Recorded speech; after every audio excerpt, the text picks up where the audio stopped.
Ever wondered why some animals sleep with one eye open? It's a fascinating defense mechanism called unihemispheric slow-wave sleep. Unlike humans, these creatures can rest one half of their brain while keeping the other half alert.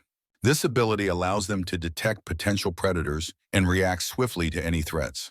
Marine mammals like dolphins and some birds are prime examples.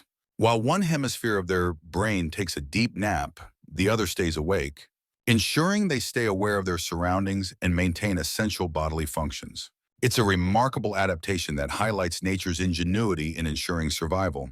Remember, in the wild, staying alert can be the difference between life and death.